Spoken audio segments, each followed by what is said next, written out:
guys, and welcome back to my channel. So if you are new here, you are welcome. If you are old, welcome back. So it's time of the pandemic. We all know about the coronavirus going on.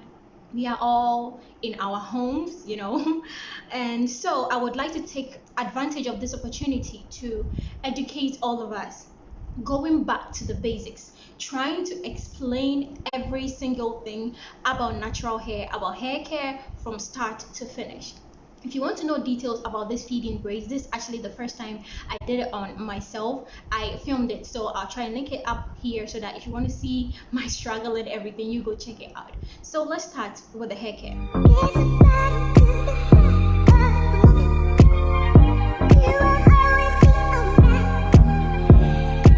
If you have any questions, you put all the questions down below. I will take note of them and then I'll answer all of them in a video just like this.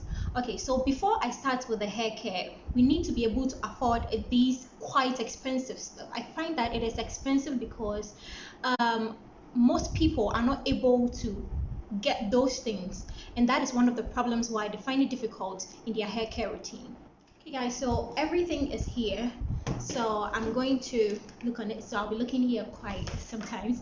Okay, so like I said, patience, consistency, building a relationship with your hair, loving your hair, and avoiding comparisons. If we are able to afford these things, I believe that we can, be able to do this hair care thing better.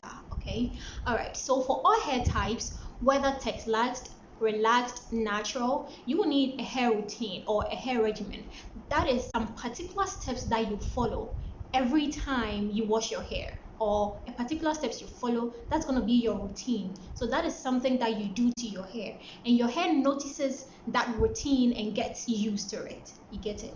When you are able to build this routine that I'm talking about, and as you study your hair and build a relationship with your hair, you tweak the routine to fit your hair as it grows or as you get to know it well. And that is how come people have updated routines. You get it? So, and especially if you have a platform like this and you are teaching people, sometimes I'll be like, my updated hair routine. That is because I have realized something that I should be doing to my hair now because of the way my hair has started to react to certain things. You get it? So you have to know these things because, honey, it is very important. If I run a salon, okay, the more people I attend to, the more money I get. So if you come to my salon, I don't have time to check your porosity or whatever, how your hair is reacting to this. Besides, I don't even know the history of your hair to be able to treat it. That is why sometimes I advise that we learn to do our hair. If not all the time, like most of the time, we should be doing our hair. Probably if you need some braids like this or something, then you go to the salon to do it. You get it? Or you need a trim and some things like that, then you would have to go to the salon. So I'm going to go through the basic routine, the very, very, very basic routine, okay? So the first thing to do is to shampoo your hair. That is to cleanse your hair and your scalp. So you put the shampoo directly on your scalp, scrub it, and if it is necessary that you scrub the length of your hair. If you do wash and goes like I do, I would require you to scrub the length of your hair to make sure that every product built up is gone, because you need clean hair,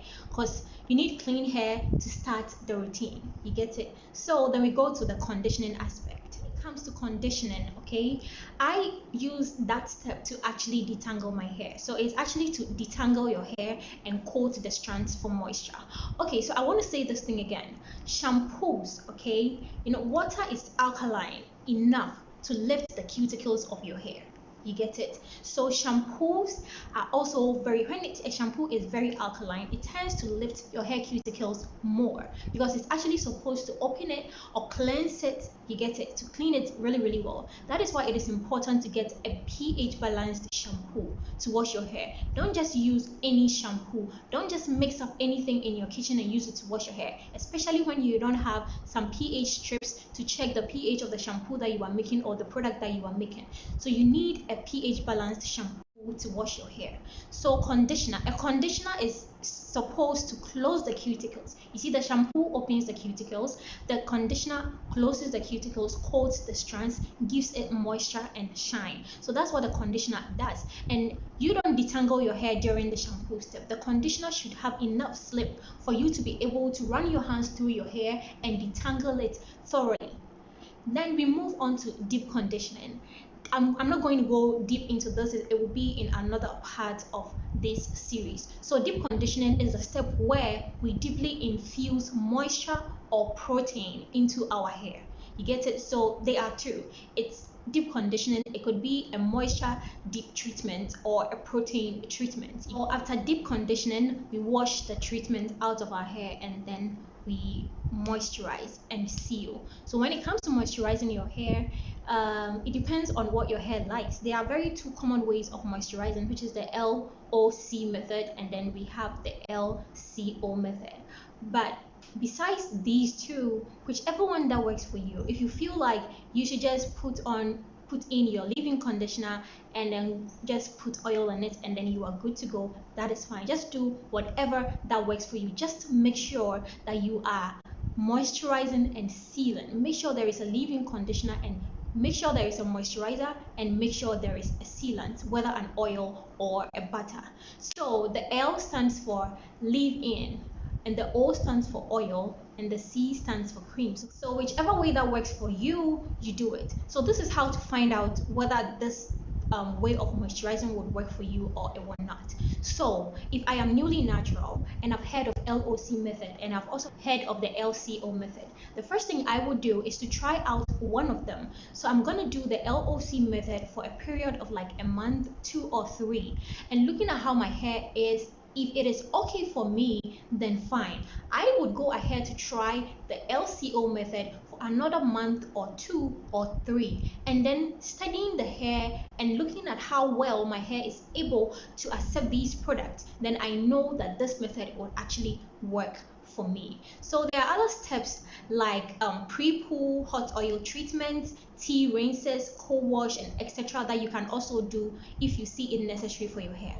Pre-poo is a step that we do before shampooing. So as the name goes, pre-poo. So pre, like before poo. The poo comes from the word shampoo. So something you do before you shampoo. So basically it is applying oil to your hair, carefully finger detangling it. So I'm not going to even talk much because I actually have a whole video about pre-poo on my channel, so I'm going to link it up here so that you also watch that video. So this step is actually supposed to prep your hair for a shampoo, and this step actually helps the shampoo not to strip too much of your hair's natural oil, so it doesn't make the shampoo strip your hair, leaving your hair dry and brittle. You feel me? Yeah. So we go on to co-washing. Co-washing is using a conditioner specially or specifically made for washing your hair. So instead of using a shampoo, you will use a co-wash. People use co-wash especially when their hair is not very dirty but they need to refresh their hair.